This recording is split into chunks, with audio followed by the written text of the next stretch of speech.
Bonjour, Avignon, la cité mariale, vous invite aujourd'hui dans un quartier presque secret d'Avignon. La plupart des rues de notre ville serpentent depuis bien des siècles, et bien des passants les ont parcourues. Les cardinaux vêtus de pourpre, tout pleins de leur propre importance, les aristocrates sortant de leurs beaux hôtels particuliers, les innombrables prêtres, moines et religieuses qui peuplaient les dizaines de couvents, les riches marchands et leurs bourgeoises, et puis tout le menu peuple, comme on disait, les valets, les servantes, les maraîchers et les artisans, les boutiquiers et les ouvrières qui faisaient vivre le beau monde. Nous vous proposons une promenade dans une de ces rues à la longue histoire, la rue Salus, en commençant ici, place de la Bulle. La place est dominée par l'hôtel de Blanchetti. La famille était originaire de Bologne, en Italie. C'est François de Blanchetti, seigneur de la Motte, qui fit démolir la maison qu'il avait achetée à cet emplacement pour y construire son hôtel vers 1760, en s'inspirant des hôtels sur cour dans le style parisien en vogue. Nous allons maintenant entrer dans la rue Salus. Pourquoi ce nom ? Il vient d'Amédée de Salus, né Johannes Amadeus de Salusis vers 1361, fils du marquis Frédéric II de Salus, une ville du Piémont italien. Pour comprendre l'époque troublée à laquelle il vécut, il faut se rappeler qu'en 1307, les papes étaient arrivés à Avignon suite au conflit entre Rome et le roi de France Philippe le Bel. De plus, en 1337, c'est le début de la guerre de 100 ans qui va ravager le royaume de France. Sans oublier les séquelles de la grande peste noire de 1348 qui décimera une bonne partie de la population du monde connu. Pendant ce temps, 7 papes se succèdent à Avignon jusqu'au grand schisme d'Occident en 1378. À partir de là, pendant 39 ans, 2 papes vont se partager la succession, un à Rome et l'autre à Avignon, qualifié d'antipape.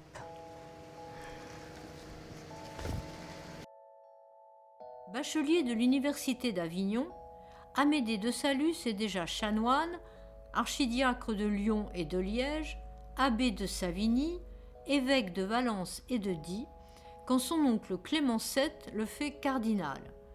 C'est donc un pseudo-cardinal nommé par un antipape, et il a 22 ans. Belle illustration d'un népotisme qui ne choquait alors personne.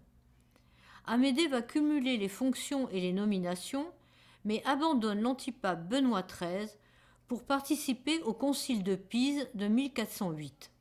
Il s'agissait de récuser les 2 papes en place, en les accusant de sorcellerie et d'hérésie, pour en élire un nouveau et mettre fin au schisme. Le résultat, l'élection d'un 3e pape. Benoît XIII s'acharna à garder son titre et subit un siège de 5 ans enfermé dans le palais des papes avant de réussir à s'enfuir. Il avait révoqué Amédée, mais ses successeurs lui redonnèrent ses titres. Protecteur des arts, généreux, amateur de poésie, Amédée de Salus possédait une riche bibliothèque de manuscrits rares et de littérature juridique. À sa mort, en 1419, il en légua une grande partie à l'université d'Avignon. En remerciement, l'université fonda une messe solennelle dans l'église du collège de Saint-Martial. Fondée en 1577, la congrégation Notre-Dame de Lorette s'était donné pour but de venir en aide aux pauvres honteux. Peu après, les confrères introduisent en France le premier mont-de-piété, à vocation caritative et pédagogique. La Révolution met un terme au mont-de-piété, mais à Avignon, l'activité reprend dès 1801, quand les administrateurs lui adjoignent une condition des soies, destinée à évaluer la qualité des produits et à alimenter les fonds du mont-de-piété. L'invention de fibres synthétiques va sonner le glas des nombreuses filatures d'Avignon et du Vaucluse. Le mont-de-piété devient alors le crédit municipal en 1918 pour laisser la place aux archives municipales. C'est un établissement à la fois culturel et patrimonial qui gère et qui met en valeur les archives de la ville, autrement dit, sa mémoire.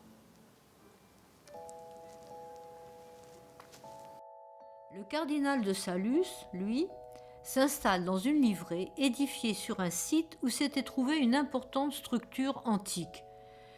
6 occupants l'avaient précédé, le dernier étant Guy de Bologne de la tour d'Auvergne de Beaufort.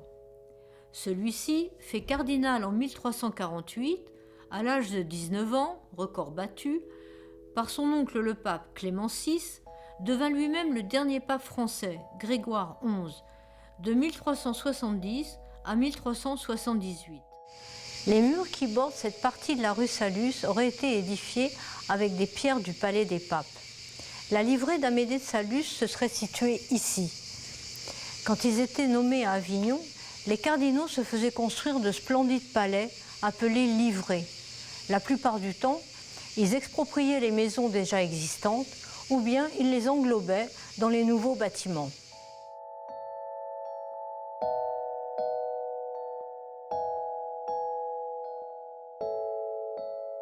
Des fouilles ont révélé les vestiges de la livrée entre les rues Saluces et Sainte-Catherine, ainsi que des traces d'aménagement de jardins, d'une baie gothique et d'un dallage datant du XIVe siècle.